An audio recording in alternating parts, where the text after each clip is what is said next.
यह कहानी भोपाल विश्वविद्यालय के कॉलेज कैंपस में हुई घटना के बारे में है।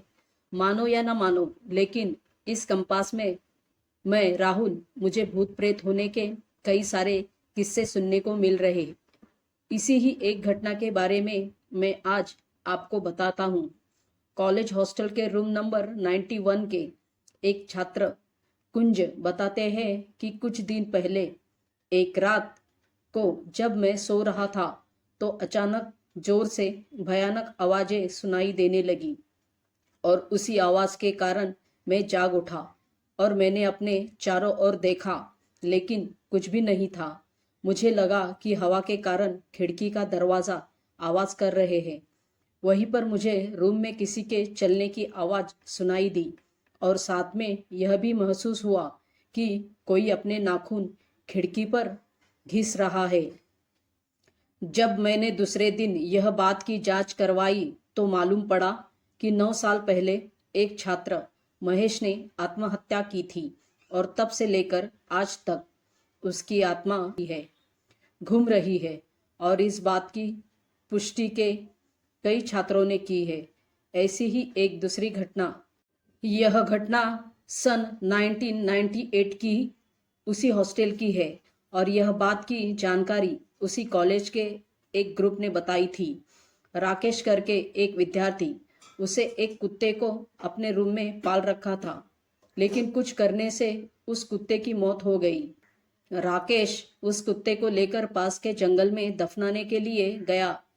वापस आकर अपने रूम में जाकर सो गया, फिर कभी उठा ही नहीं। राकेश की मौत कैसे हुई वो आज भी एक रहस्य है। ऐसी ही रहस्यमय घटना के कारण उस कॉलेज के छात्रों में डर बैठ गया है और ऐसी ही सत्य घटनाएं उस कॉलेज के बारे में बार बार होती रहती है।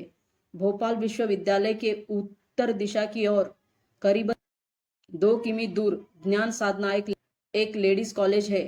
कुछ समय पहले कॉलेज की एक विद्यार्थिनी पूजा मजाक मजाक में आत्माओं को बुलाती है। सिक्के के जरिए वो आत्मा आ तो जाती है, लेकिन 2-3 दिन तक वो आत्मा रूम से निकलने का नाम नहीं लेती। पूजा के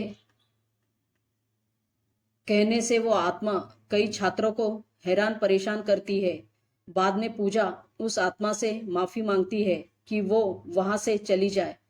माफी मांगने के 2 दिन बाद वो आत्मा वहीं से खुद वापस चली जाती है, लेकिन पूजा की हरकत के कारण उसे कॉलेज से निकाल दिया जाता है।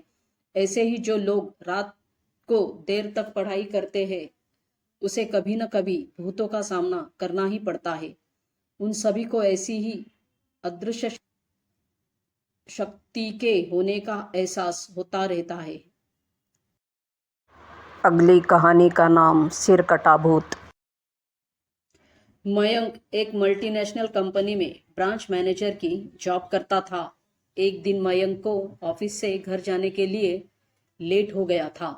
सर्दी के मौसम होने का कारण रात भी जल्दी हो गई थी। ठंड भी बहुत शुरू हो चुकी थी।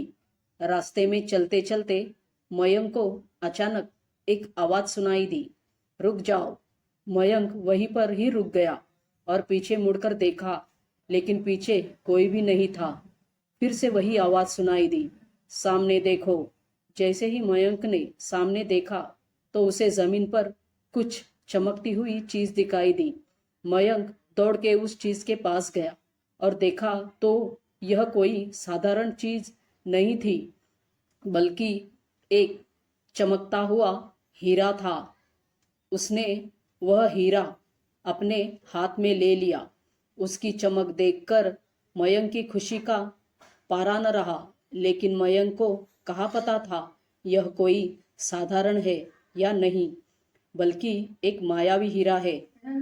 अचानक उस हीरे में से आवाज आई, अगर तुम्हें और हीरे चाहिए तो इस जमीन को खोदो। इस जमीन के नीचे बहुत सारे हीरे हैं। मयंक खुश हो गया। उसने उस हीरे को अपनी जेब में डाला और जमीन खोदना शुरू किया। करीबन 2 फीट खोद काम करने के बाद अचानक मयंक डर के मारे चिल्लाने लगा। इसके कारण उसका संतुलन खो गया और वह जमीन पर गिर पड़ा क्योंकि उस गड्ढे में से हीरे मोती नहीं बल्कि किसी इंसान का कटा हुआ सर मिला। अचानक वह सर हवा में उड़ने लगा और बोला, डरो मत, मैं तुम्हें कोई हानि नहीं पहुंचाऊंगा। मैं तुम्हें बहुत सारे हीरे जवेरात भी दूंगा।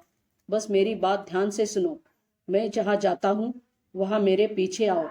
फिर वह सिर हवा में उड़ा और जंगल की ओर बढ़ने लगा। करीबन 1 किलोमीटर चलने के बाद वह सिर रुक गया। मयंक भी रुक गया। फिर उस सिर ने मयंक से कहा, इस जमीन के भीतर बहुत सारे हीरे मोती जवाहरात छुपे हुए हैं। इस जमीन पे खोदकाम शुरू करो। मयंक खुश हो गया और उस जमीन को खोदना शुरू कर दिया। खोदते खोदते उस जमीन के नीचे हीरा मोती तो नहीं मिले बल्कि उस सिर का कटा हुआ धड़ मिला। उस सिर ने कहा, अब तुम्हें एक आखिरी काम करना है, उसके बाद मैं तुम्हें मालामाल कर दूंगा। तुम्हें कहीं से भी 1 लोटा खून लाना होगा। मयंक बोला, 1 लोटा खून? पर मैं 1 लोटा खून कहाँ से लाऊंगा? उस सिर ने कहा, चलो मेरे साथ। वो डरावना चेहरा मयंक को साथ लेकर थोड़ी दूरी पे गया। वहां उसे एक इंसान को जाते हुए देखा। वो सिर बोला, इस इंसान को मारकर इसका खून ले आओ। मयंक डर गया और बोला, नहीं नहीं, यह मुझसे नहीं होगा। मैं यह नहीं कर सकता। अगर तुमने यह काम नहीं किया तो मैं तुझे बहुत बड़ी मुसीबत में डाल दूंगा। फिर तुम्हारी पूरी जिंदगी नर्क बन जाएगी। मयंक ने हाथ जोड़कर उसे कहा, मुझे माफ कर दो। अगर मैंने उसे मारा तो मुझे पुलिस गिरफ्तार कर देगी और मुझे जेल जाना पड़ेगा। उस सिर ने अपने तंत्र मंत्र की शक्ति से एक छुरी और लोटा प्रकट किया और गुस्से से बोला, अगर तुम मेरा यह काम नहीं करोगे तो मैं तुम्हारे पूरे परिवार को मौत के घाट उतार दूंगा। मयंक ने मजबूरी में आकर उस आदमी को मार डाला और उसका खून लेकर उस सिर के पास गया। वो सिर खून को देखकर बहुत खुश हुआ और बोला, यह खून मेरे शरीर पे डाल दे। उस सिर के कहने पर मयंक ने खून को उसके शरीर पे डाल दिया।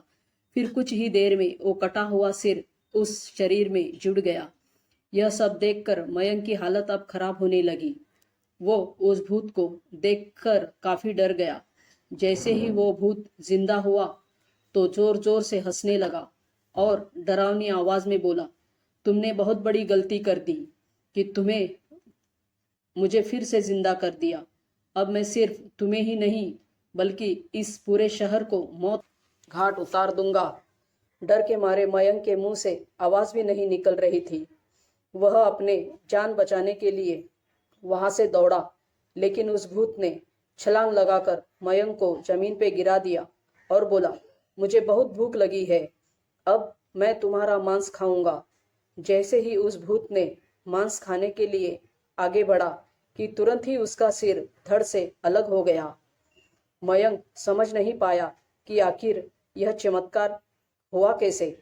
जब मयंक ने पीछे मुड़कर देखा तो एक अघोरी बाबा खड़े थे।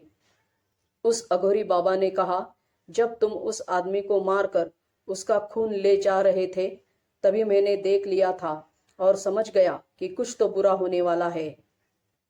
इसलिए मैं तुम्हारे पीछे पीछे यहाँ तक चला आया और मैंने अपनी मंत्र की शक्ति से उस भूत को फिर से मार दिया। अब तुम निश्चिंत होकर अपने घर जाओ। अब तुम पर कोई खतरा नहीं है।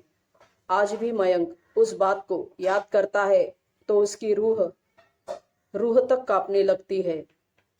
दोस्तों, आपको यह कहानी कैसी लगी? कमेंट करके ज़रूर बताएं।